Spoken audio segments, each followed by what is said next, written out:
আজকের ভিডিওটা পুরো ট্রেন থেকেই শুরু করছি। আসলে কি হয়েছে বলো তো, বাড়িতে ছিলাম তো হট করে ফোন আসলো যে আমার কাজ পড়েছে আজকে হঠাৎ, তো নিউ টাউনে। তো সেই কারণে আর কি এত তাড়াহুড়োর মধ্যে ভিডিওটা বাড়ি থেকে শুরুই করতে পারিনি।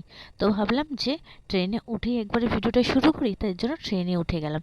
আর ট্রেনে উঠেই না একজনকে আজকে দেখতে পেয়েছি। দেখবে, দাঁড়াও, এই যে তোমরা কি কেউ দেখতে পাচ্ছ? এখন হয়তো বোঝাচ্ছে না, দাঁড়াও নেমে নিই। তো এই দেখো কে। হঠাৎই দেখা হলো রিমির সাথে। তো রিমির সাথে দেখা হয়ে কিন্তু খুব ভালো লাগলো। মানে আচমকা দেখা হয়ে গেল। আমি না ভাবতেও পারিনি যে আমার সাথে এরকমভাবে দেখা হবে। তো যাই হোক, বেসিক্যালি ও সেম স্টেশনে নেমেছে আমাদের সাথেই। তো অনেকটা গল্প করতে করতে টাইম কাটাতে কাটাতে কিন্তু আমরা এসেছি। তো খুবই কিন্তু ভালো লাগলো ওর সাথে গল্প করে, ওর সাথে টাইম মানে কথা বলে আর কি। সত্যি ভালো লাগলো।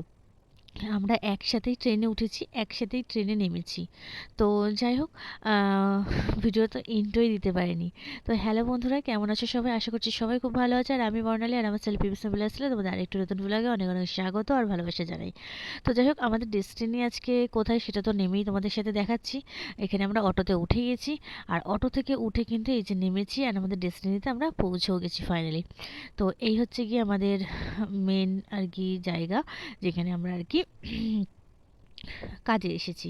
তোমরা দেখতেই পাচ্ছ জায়গাটা কিন্তু খুবই সুন্দর, অসাধারণ একটা জায়গা, খুবই ভালো লাগছে। আর এখানে বড় একটা ব্যানার টানিয়েছে, কি বলে এটাকে, টিভি। যাই হোক, ওখানে বাইরে ভেতরে যা নাচ হবে সেটা বাইরেও দেখা যাবে, রোডের মানুষরাও দেখতে পারবে আর কি। তো এখানেই না এত সুন্দর সুন্দর জিনিস বসেছে, কি বলবো, দারুণ দারুণ জিনিস বসেছে। বেশ ভালো লাগছে দেখতে, তাই না? আর রাত্রিবেলা কিন্তু বেশি ভালো লাগে, যেহেতু রাত্রিবেলা মানে হচ্ছে গিয়ে তোমাদের লাইট যেহেতু থাকে না, সেই কারণে রাত্রিবেলাটা একটু দেখতে বেশি ভালো লাগে। আর আমার ব্যাগের প্রতি যে কী একটা টান ধরেছে, ব্যাগ দেখলেই মনে হয় নিয়ে নিই, কিন্তু নিতে আর পারি না। যাই হোক, ওই ব্যাগ দেখলেই মনে হয় যেন ব্যাগটা আগে নিই, ব্যাগটা আগে নিই। তো এখানে এনারা গান করছিল, বেশ ভালো লাগছিল। সবাই সব রকম জিনিস নিয়ে বসেছে আর কি।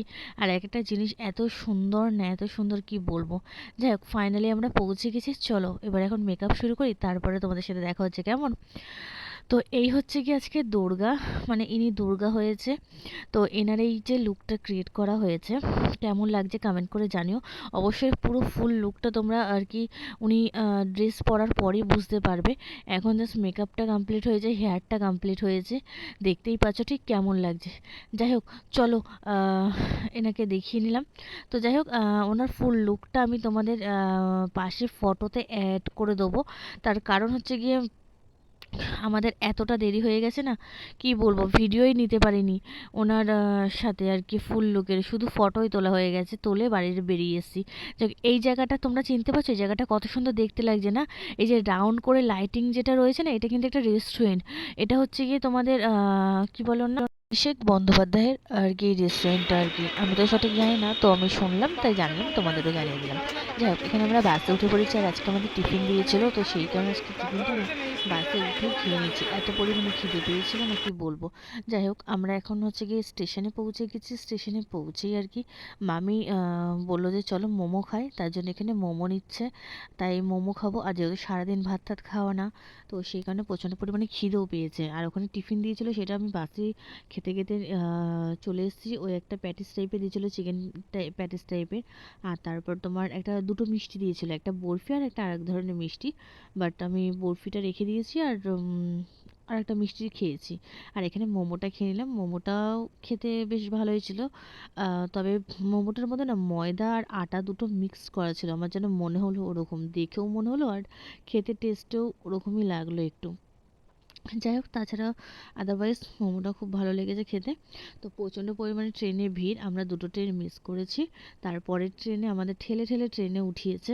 যাই হোক, এখানে মোমোটা খেতে খেতে এখন ট্রেনে উঠবো।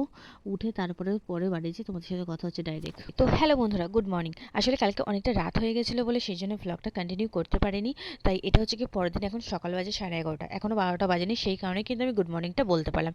তো এটা হচ্ছে কি এখন রান্না বান্না করবো, সেই কারণে দোকানে গেছিলাম, তাই কিছু জিনিসপত্র জানালাম। আর হ্যাঁ, একটা কথা বলি তোমাদের, সেটা হচ্ছে কালকে কিন্তু রিমির সাথে দেখা করে কিন্তু খুবই ভালো লাগলো। ও কিন্তু খুবই ক্যাজুয়ালি ফ্রেন্ডলি কথা বলেছে।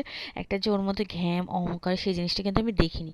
খুবই আমরা অনেকক্ষণ কথা বলেছি, যেহেতু আমিও নৈহাটি থেকে উঠেছি, বিধাননগরে নেমেছি, ও সেম। তো আমাদের কতটা কথা হয়েছে তোমরা বুঝতেই পারছো ঠিক কতটা, মানে একই স্টেশনে নেমেছি, অনেকক্ষণ কথা বলেছি, খুব ভালো লাগলো। তো যাই হোক, এখন হচ্ছে কি দুপুরবেলায় এই কি রান্না করব আর কি, চিংড়ি মাছের মালাইকারি। আগে গত পরশু আর কি তোমাদের দাদাভাই এই গলদা চিংড়ি মাছগুলো নিয়েছিল, সেইগুলো আর কি রান্না করার টাইম পাইনি কাজের চাপের জন্য। তো সেইগুলো ভাবলাম আজকে একটু মালাইকারি করি আর কি। তবে মালাইকারি করব, তবে একটা দুঃখের বিষয় কি জানো তো, আমার কাছে নারকেল নেই আর টক দই নেই। এই দুটো ছাড়াই কিন্তু আমি মালাইকারি করব। আর মালাইকারিটা করেও ছিলাম, তবে সত্যি কথা বলতে হয়তো রেসিপিটা আমি পুরোপুরি এখানে শেয়ার করতে পারিনি, একটু চাপের মধ্যে ছিলাম বলে। কিন্তু এত সুন্দর টেস্টি হবে আমি তো ভাবতেই পারিনি। আমি কিন্তু খুবই মানে মানে কি বলবো, ভয়ে ভয়ে আমি মালাইকারিটা তোমাদের দাদাভাইকে সার্ভ করেছিলাম, খেতে দিয়েছিলাম আর কি। তো ও খাওয়ার পর রিভিউটা দিল যে এত ভালো। তো সত্যি কথা বলতে খুব ভালো লাগলো যে আমি সামান্য আর কি মানে নিজের ইয়েতেই কিন্তু এই রেসিপিটা নিজের মতোই করেছি। তো আমি ওই কারণে আর কি রেসিপিটা দিইনি। মানে কিরকম বলতো, সবই দিয়েছি, আবার কিছু না দেওয়ার মধ্যেও এর মধ্যেও হয়েছে। তো সেই কারণে রেসিপিটা দিন, তবে খেতে খুব ভালো লেগেছিলো বলে তো ভাবলাম যে এটা রেসিপি তোমাদের সাথে অন্য একদিন শেয়ার করব। তার কারণ এটা তো একদমই পুরো নিজের মতো রেসিপি তৈরি করেছি, তার জন্য। যাই হোক, এখানে কিন্তু আমি চিংড়ি মাছগুলো হালকা ভেজে নিয়েছি। আর এখানে একটু পেঁয়াজ বাটা দিয়ে দিয়েছি কড়াইয়ে, হালকা করে পেঁয়াজ বাটা দিয়ে এর মধ্যে আদা রসুন বাটা বলো, তারপরে কাজু বাদাম বাটা সবই আমি দিয়েছি। আর হ্যাঁ, এখানে আমি নারকেল দুধের জায়গায় কিন্তু আমুল দুধ ব্যবহার করেছি, যার কারণে একটু টেনশনে ছিলাম যে কেমন হবে খেতে না হবে। আর আমি টমেটোমের পেস্টও ব্যবহার করেছিলাম। তো যাই হোক, ফাইনালি রেসিপিটা আর কি ঠিক এরকম দেখতে হয়েছে, দেখতে যেরকম অসাধারণ হয়েছে খেতেও কিন্তু দারুণ হয়েছে। যাই হোক, তো ভিডিওটা আর বেশি বড় করব না, ভিডিওটা এই পর্যন্ত রাখবো। আর ভিডিও যদি ভালো লেগে থাকে তবে অবশ্যই একটা like comment share and subscribe করবে আমার চ্যানেলটাকে। আর যদি এই রেসিপিটা তোমরা দেখতে চাও তাহলে অবশ্যই আমাকে কমেন্ট করে জানাবে, আমি নেক্সট ভিডিওতে এর রেসিপি নিয়ে আসবো। তো যাই হোক, কেমন লাগছে দেখতে সেটাও কমেন্ট করে জানাও। দেখা হবে নতুন একটা ভিডিওর সাথে, তোমরা সবাই খুব ভালো থেকো, সুস্থ থেকো। আজকের মতো টাটা, বাই বাই।